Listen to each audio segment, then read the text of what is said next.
The final showdown for the soul of Adhaddon has our heroes overcoming all kinds of obstacles in a desperate plea for help from the New Republic.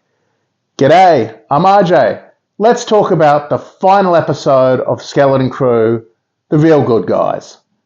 Look, it's been out for a little while now, so if you cared about spoilers, you probably wouldn't be watching this without watching the episode first.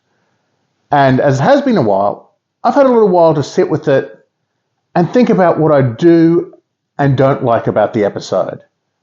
And it's an episode where, don't get me wrong, I liked the final episode.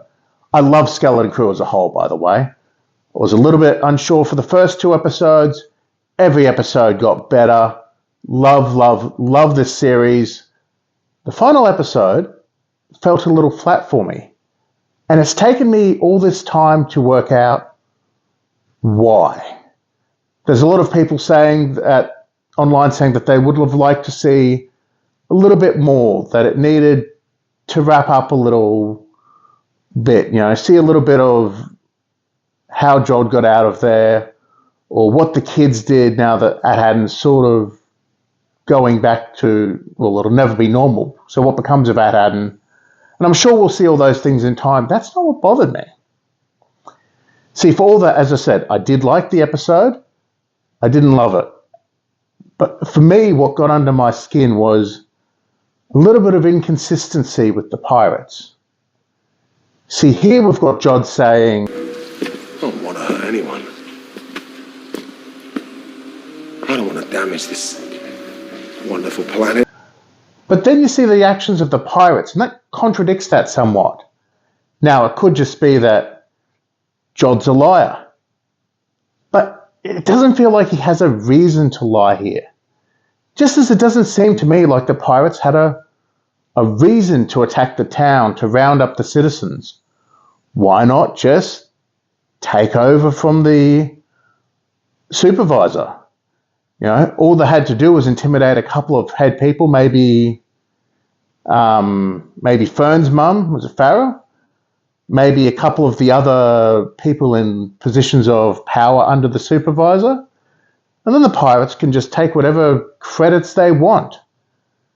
Jod said that they want the people to keep turning out credits, keep doing their jobs, keep doing it. So why inflict violence upon them? I mean, could they rebel? Yes, there could be a rebellion. But you want to incite a rebellion? You want to make that rebellion more likely, as happened? Well, then you threaten violence. You start destroying things for no reason. Yeah, then you will get an uprising. You will get the kind of reaction that you got.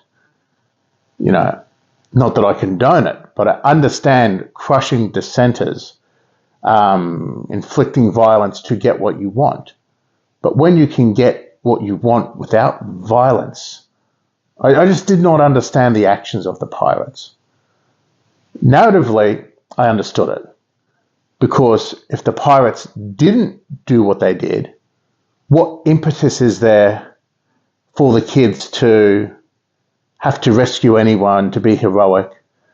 Because if the pirates just took the gold and left, then yeah, it's better for the kids to stay out of it. But because the pirates were inflicting violence, because the pirates were shooting at people, because the power went down and the security droids went off and everything sort of got flipped on its head, and because Fern was being held with her mum at the supervisor's tower, then the kids had a need to rebel, a need to rescue Fern, a need to help their planet. And the pirates could have avoided all of this and still being greedy bastards and still stolen all of those credits and not had any of the negative consequences, not gotten the New Republic involved. Yeah. But having said that thing that I did not like about the episode, overall I loved it. I didn't love it. I liked it. I did like that they gave the kids heroic actions without making them overpowered. They're kids. There's only so much they can do but they still gave them agency. The kids couldn't take out the pirates. They weren't suddenly uber Jedi. They weren't one-man armies. They weren't commandos. But they could call for help. They could use all the lessons that they learned along the way. They could use all the friends they made along the way in their journey over the last 8 episodes to call for help. And the New Republic are more than equipped to deal with the pirates, where the kids are not. But again, they still gave the kids agency, gave them something to do in calling for the New Republic for help, in bringing that shield down. In fact, the kids couldn't bring the shield down. It took the kids, or at least Wim and Fern, and their parents, or at least Wim's father, Fern's mother, to bring the shield down, the 4 of them together, to take out one pirate, admittedly a Force-sensitive pirate. So, yeah, I think the power levels were appropriate. I think the storytelling was good. Everything that they used was set up. You had Neil with the cannon, which, you know, we first saw at Akron. We had Wim's dad, Wendell, is a systems coordinator. We learn my job is technically also a systems coordinator, but it means something very different. I work with processors, not electronics. There you go. But we had that set up, and that paid off. We had all the clues that, yes, the supervisor was a droid. We kind of had that coming. Everything had been laid out for us throughout the earlier episodes. So it all, well, the pirates' behavior didn't work for me, but apart from that, it all worked.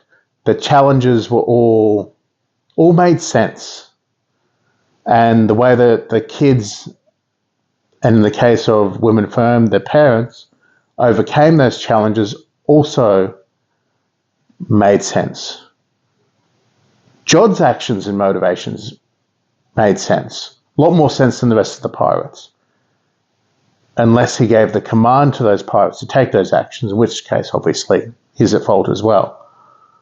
His backstory was about what we all expected, except he wasn't an Order 66 survivor. He came along later, and that made sense. He was dirt poor. We'd already gathered that.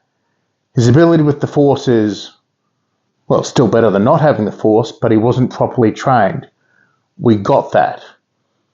He had some messages from the Jedi Temple, so he'd been trained by a Jedi, but they were garbled. He didn't get the point of them. He used the right words, but he used them incorrectly. So it made sense. He was trained by a Jedi, but not for very long and not in the temple setting. So, yes, we got as much of his backstory as we needed. Now, as far as the story wrapping up and people wanting more control, yeah, we could have used a bit more. But what I want to know now, so moving on from what I thought about the episode, let's talk about what I want to know after the episode in future materials. I want to know the past. I want to know who set up at Haddon, at Akron, and possibly some of those other Jewels of the Republic to be identical. Whose idea was that? Were they all mints at one point? Whose idea was that? Why, the why and the how that the Jewels of the Republic at Haddon, at Akron came to be, I want to know. I also want to know what happens to At Haddon going forward. The shield is down now. Do they reconnect with and become part of the New Republic? Do they try to stand on their own? Do they think that the kids are heroes for reconnecting them to the larger universe? Does everyone hate them for destroying their lives? Because let's face it, they had these perfect, ideal suburban lives. And now, as we know from the rest of the Star Wars universe, the rest of the Star Wars universe is not like that. The rest of the universe is not idyllic and suburban in the way that At Haddon was. The shield has come down. Their protection has come down. So what happens next? Are the kids blamed for it? I mean, the kids were just being kids. But my God, did they have an impact on that planet, if not the rest of the galaxy? So again, I'm just curious to see what happens next for that planet, for protagonists and antagonists, obviously. I want to know what happens to Jod and the kids, whether it's together, whether it's separately. Do we see Jod down the track in, say, The Mandalorian? Do we see the kids down the track in some New Republic? Is Wim a pilot for the New Republic in the future, and we'll see him, say, after, maybe in Rey's movie, maybe in some TV series set in that time period. Who knows? It's all up in the air, and it's all food for thought and things that will be very, very interesting to see going forward. Now, on that note, I'm going to wrap this up. This is the Nerdy Dad, signing off.